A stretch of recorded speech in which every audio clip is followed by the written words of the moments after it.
here's Brody Brazil. Well, greetings from San Diego and baseball's winter meetings for 2022. I've decided to take a quick lunch break stroll and come over here to Petco Park, which is somewhere I've obviously been many times before because of work, but now I'm here with a very special interest. I want to take a lap around this ballpark and show you how it truly could be the blueprint for what Howard Terminal could be at Jack London Square in Oakland. There are a lot of similarities about placement of this ballpark, some obstacles it had to overcome, and ultimately what it has provided for San Diego and what that could mean for a place like Oakland. What you need to see here first is what this neighborhood used to look like around the turn of the century. There was not much happening in this photo on the south side of downtown San Diego, which is kind of similar right now to Jack London Square in Oakland, where let's just say there's room for growth. Contrast it to how San Diego looks now, and yeah, that's impressive what's popped up around Petco Park in the last 20 years. As we walk, let's bring up this brutal commonality between San Diego and Oakland. Both cities have lost multiple pro sports teams over the years, most specifically in basketball and the NFL. Finding the Padres this new location became a huge priority in the late 90s and into the early 2000s. As it stands now, this venue feels part of the neighborhood. It's well designed, well integrated, ingrained, and almost like indestructible, as if it will last here longer than we can even imagine right now. Also, it's like I can't even imagine this neighborhood being like this without the ballpark. And in reverse, it does beg the question, had Petco Park not been built, and had the Padres seeked relocation, would San Diego, kind of like Oakland, ever get another chance at hosting a Major League Baseball team? Probably not.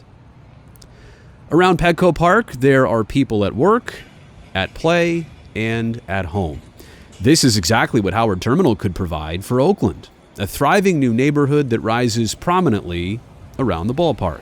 It's December as I'm here now. Baseball games have not been played and won't be played again for months. But this is what it looks like here for more than half the calendar year and also for portions of the summer months too. It is busy, but it's not crowded or overwhelmed by any means. And for anybody worried about ingress or egress here, people coming into or out of the neighborhood during crowded times, it's near identical distance to the major freeway artery, Interstate 5, as Howard Terminal is to 880. I'll also take this time to point out another commonality that exists between Petco Park and Howard Terminal. They're both bordered by rail lines. In fact, to get from my hotel, or the convention center, or the waterfront, or a lot of other places, you need to cross multiple active freight and transit rail lines just to get to the ballpark. What has been deemed controversial with the Howard Terminal project, here in 2022, does not seem to be that big of an issue for pedestrians in San Diego. What's cool here is how the Gaslamp District has become such a cool before and after the game spot for Padres fans. There's a lot of new construction here, but the spotlight are the old, unique buildings.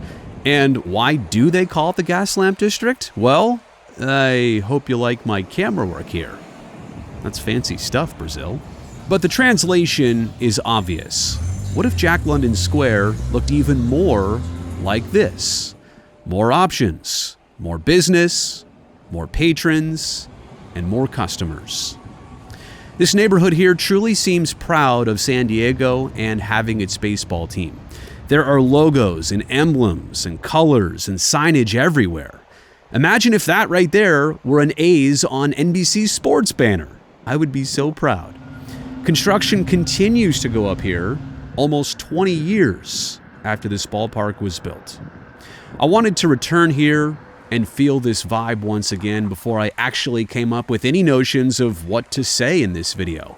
It's like Petco Park has been a true kickstart for downtown San Diego, and now it's a magnet for a place people want to be. They created energy here with a baseball team that, quite honestly, hadn't even been successful for many years. until what they did this past season, going to the National League Championship Series. And even then, it's always been a tremendous environment, only magnified now by winning. Imagine what the A's could do with a situation like this in Oakland. So there it was, Petco Park here in San Diego. Hopefully you enjoyed that quick stroll. By the way, if you've never been here before, I highly recommend the road trip. It's an experience. Downtown San Diego, the ballpark, the airport, all in such close proximity. It's about as easy as it gets in terms of Major League Baseball road trips. Thanks for coming along on this tour. Don't forget to like this video and subscribe to the channel. See you next time.